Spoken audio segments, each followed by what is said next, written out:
I want to bring in now Scott Hodge. He's president of the Tax Foundation. All right, Scott, if the president is taking the advice from these CEOs, it means certainly changes to a lot of his platform, including perhaps what some are calling now a watered-down approach to tax reform. How do you see it? Well, I think there's a great deal of concern among many of these groups, Charles, that the health care debacle has poisoned the well for tax reform and so fractured Republicans that they're not going to be able to get tax reform over the goal line. And I think that American businesses in particular are worried about their competitiveness globally. They've seen the fact that every other country on earth has cut their corporate tax rate to be more competitive.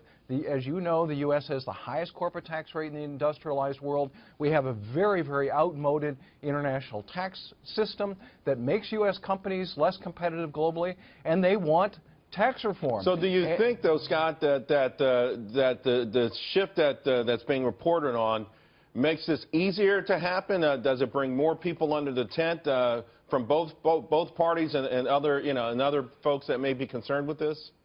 I think what the worry is that they will, people will just come to the least common denominator. We'll just pass a simple tax cut plan rather than tax reform.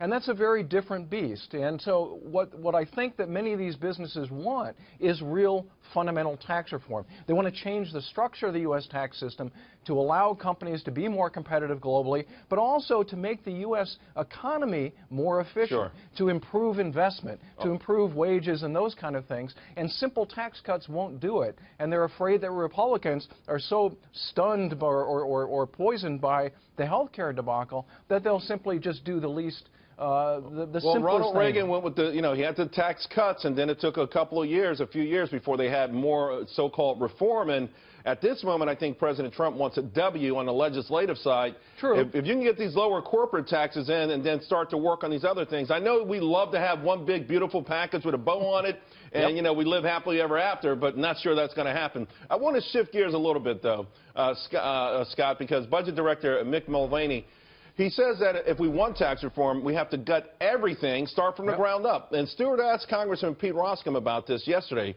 Roll tape. The notion that we can't move to tax reform, I think, is an overcharacterization. At some point, these plans will merge together. And it is supposed to be hard, difficult, and arduous to move something as big as tax reform. And the fact that we're talking about this process right now is proof of that difficulty. But here's what we need to know. We either move this in 2017, or I predict the opportunity will come and go. Scott, is the clock winding down on this? Is 2017 nothing? 2017 or bust? Yeah, I think Congressman Roskam is dead on here. As we move closer and closer toward the midterm elections, members of Congress become very risk averse. It becomes very difficult to pass massive tax reform or any big piece of legislation during that kind of environment. And I think he's spot on. We want to do it this year while people have the confidence that they can do big work like this. And there's also the worry that the economy is just not moving fast enough, that Americans are falling behind, and they need to do something like tax reform to get the economy going, to boost wages and real investment in the country, and to make the United States more competitive globally. Uncertainty certainly is creeping into the conversation. Scott, thank you very much. Appreciate it. Thanks, Charles.